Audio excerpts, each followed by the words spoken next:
All right, so we're starting a new series today. We got lots of genres that are possible here, and yeah, let's get into it. So the last series was a bit of a trip. It was all the open instrumentation stuff, and it was pretty bulky. Maybe we'll get something a bit lighter now, a bit more straightforward.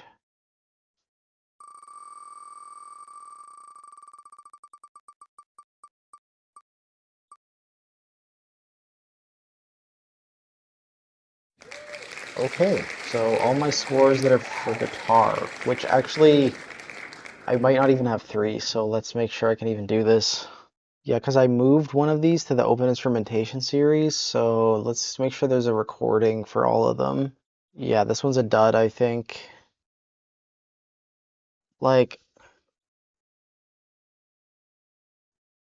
maybe this Matthew Lee Knowles piece has a recording. Yeah, I'm gonna disqualify it. I think there's only two scores that would work. So we're rolling again.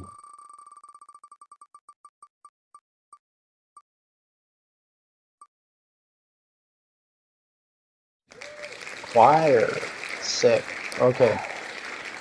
So yeah, these choir scores are gonna be probably a bit random.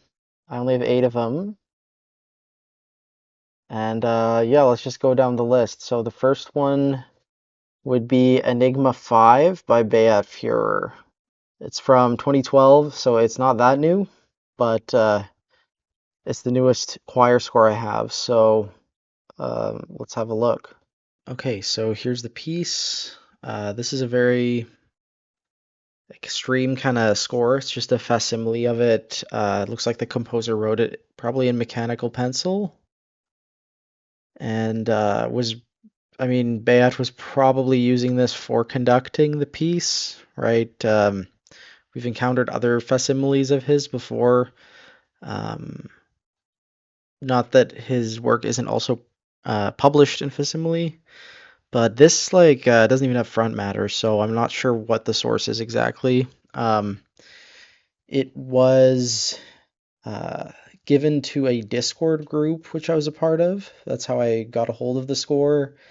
And this was like a Discord group that was meeting once every couple of months to talk about a piece of contemporary music. I never really presented anything in the short time it was operating, uh, but this was the first score, so that's why I bring it up. This was sort of like the first thing that anyone presented in that group. So you can see the text is kind of broken up into phonemes, which are then kind of spelled out. Um, and it's for two choirs. Not sure if there's any kind of spatialization. The first choir is labeled A, the second choir is labeled B, and there's three singers to each part, SATB, within each choir. So it's like 24 singers total. And I imagine there's going to be some realm of independence between the parts somewhere.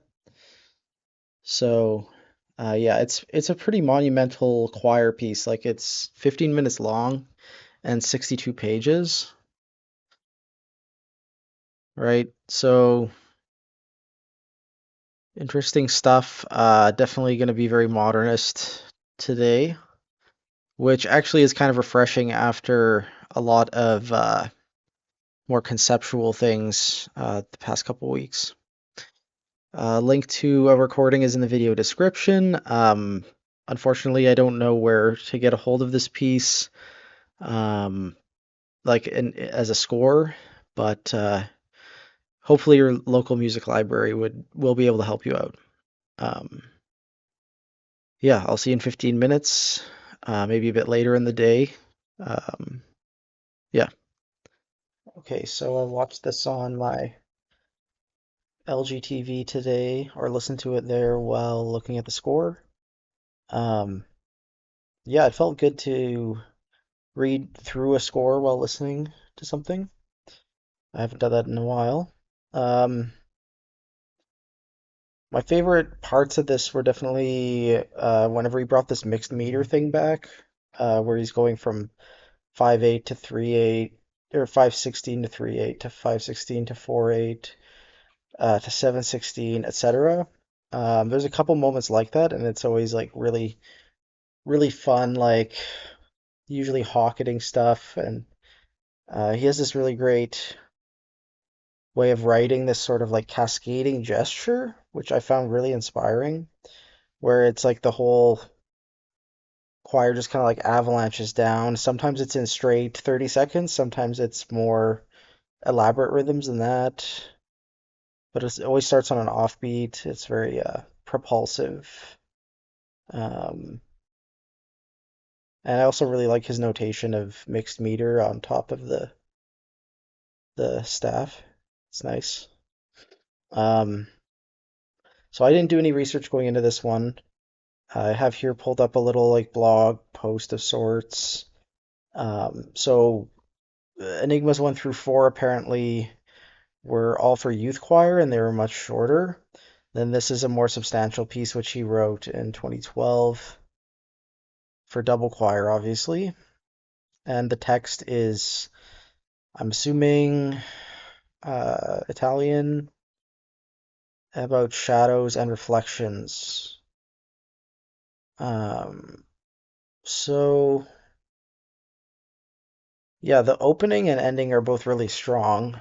And then it has this sort of variation form that kind of flows very seamlessly, like from one idea to the next, kind of like, some ideas are sharply contrasted, other ideas kind of smoothly, what do you call it, are elided, all the sort of, like, it's very contrapuntal music. He has this interesting opening with the voices in these octaves, right, starting on a B flat, interspersed with other ideas. And then he quickly goes from that to the most extensive, like quiet section in the piece, where you have a lot of unpitched whispered sounds. So I thought that was kind of a cool way to start it, is like you give a clear opening and then you go to the most extreme section. And then the ending, he kind of like, he has this thing towards the end, which is building, building, building, right? It goes through a few variations, but it's just constantly building the tension up and up. And then he kind of just quits it. And then you get sort of like a coda, like it's a very obvious coda. So I like that too. It's kind of like traditional form stuff, like very basic traditional form. Things like codas and introductions, but just used very clearly and not in a pretentious way, just like just using them, using form the way it should be. So what is the text at one point here? One will see forms and shapes of people and animals which simply follow these animals and people wherever they flee to, and it will be the movement of the one like the other, but it will appear marvelous to one because of the various shapes to which they transform. That might be the whole text, actually, which is Leonardo da Vinci, a Leonardo da Vinci quote, I guess. Okay, that's the first episode of Choir. I have 7 other scores, potentially 7 other episodes if I can find recordings, and who knows, maybe there's a few other scores in my spreadsheet that should be listed as choir but aren't. Um, it's one of those more nebulous genres, like when does it stop being for voices and start being for choir? I guess I'll have to make that call.